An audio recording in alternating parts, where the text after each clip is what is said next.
ধান কি হয়েছে একশোরাতে খাই কি হইবে একশোরা খাইলে একশোরা ধান নিয়ে খাইছি না কইয়া খাই কি হয়েছে তার কে গুণ হয়েছে কে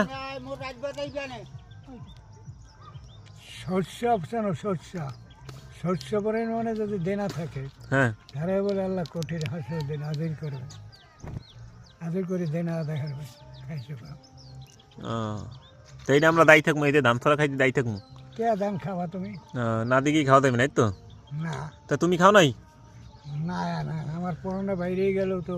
আমি এটা ধানে খোঁড়া দেখতে পারি না জীবনেও খাও নাই না না কে ধান খুঁড়বো ধান খোঁড়ে আলোকিতে ধান কি ভালো মানুষে খোঁড়ে আগে চাউল হইতে মাসে ফস করে টান দিয়ে মহে দিয়ে পায়খানা যাইতে তে আল্লাহ আড়ি দিয়েছে এখনো হারতার না এখনো খায় এইবার এইবার কি হয়েছে এইবার হ্যাঁ এইবার কি হয়েছে এইবার এই ধানে খোসা আইলি কিরম এইবার কি করবে এবার ধানে খোসার এই খোসার সিস্টেমটা আইছে কেমনে আল্লাহর হুকুমে হ্যাঁ কয় কি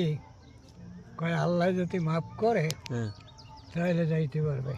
আর যদি মাফ না করে তো পারবে না তাহলে একটা আল্লাহ কইছে আল্লাহ আমার একটু মাল জিনিস কমাই দেন কে আচ্ছা পায়খানার মধ্যে একটা বাচ্চা লাগছে দেখে হাতটা ধোয়া দিয়ে এনে খাইছে জায়গা ভরিয়ে হেলাইছে কী ব্যাপার তাই কাল যদি পায়খানার ভাতটা উড়ে না খাইতা তা তোমার মাল কমাইতাম পায়খানায় দেখি 20টার মধ্যে খাইয়ে তুমি ধুয়ে খাইছো না আমি তোমার মাল কমাইতে পারি আমি পারবো না এই পৃথিবীর যেটা শ্রেষ্ঠ দুনিয়া লেগে এনে ধান তো আল্লাহ দেশে আনে ইয়ে কি হইবে কোনটা ভাইয়া ধান এবার যা ওই কোলা হয়েছে না এটা মানুষ ধনী মুদ্দারে